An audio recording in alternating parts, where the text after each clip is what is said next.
वळूयात पुढल्या बातमीकडे। इक्बाल मिर्चीच्या मालमत्ता प्रकरणात मोठी अपडेट समोर आलेली आहे। व्यवहार करणारा माणूस केवळ दलाल असल्याचा दावा करू शकत नाही, असं मुंबई सत्र न्यायालयानं म्हटलंय। दलाल असल्याचा दावा करून आरोपीला दिलासा मिळू शकत नाही। मुंबई सत्र न्यायालयानं आरोपीचा दोष मुक्ततेसाठीचा केलेला अर्ज फेटाळलेला आहे। आरोपी रणजित बिंद्रांचा जामीन अर्ज आता कोर्टानं आपण बघतोय फेटाळला आहे। मुंबई सत्र न्यायालयाचा हा महत्त्वाचा निर्णय। आरोपी रणजित बिद्राचा जामीन अर्ज कोर्टानं फेटाळलेला आपण बघतोय। व्यवहार करणारा दलाल असल्याचा दावा करू शकत नाही।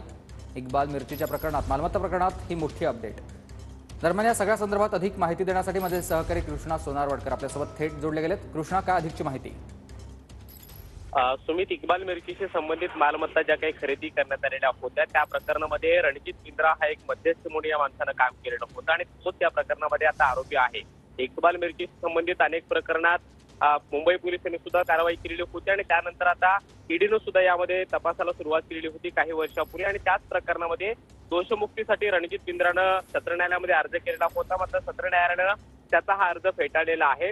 फक्त मध्यस्थी आहे असं म्हणता येणार नाही। रणजित बिंद्रा याचा रोल या सगळ्यामध्ये महत्वाचा आहे। शिवाय तो दुबई आणि इतर देशांमध्ये सुद्धा फिरलेला होता, त्यामुळे त्याचा थेट संबंध हा इक्बाल मिर्चीशी आहे असं कोर्टानं म्हटलेलं आहे आणि त्याचा दोषमुक्तीचा अर्ज जो आहे तो फेटाळलेला आहे। त्यामुळं या सगळ्या प्रकरणामध्ये मी फक्त खरेदीदाराच्या बाजूनं मध्यस्थीची भूमिका केलेली होती असं जे रणजित बिंद्राचं म्हणणं होतं आणि दोषमुक्तीसाठी जी त्याची मागणी होती ती सत्र न्यायालयाने आता फेटाळल्याचं समोर आलेलं आहे। नक्कीच, धन्यवाद तुम्ही दिलेल्या या सविस्तर माहितीसाठी कृष्णा।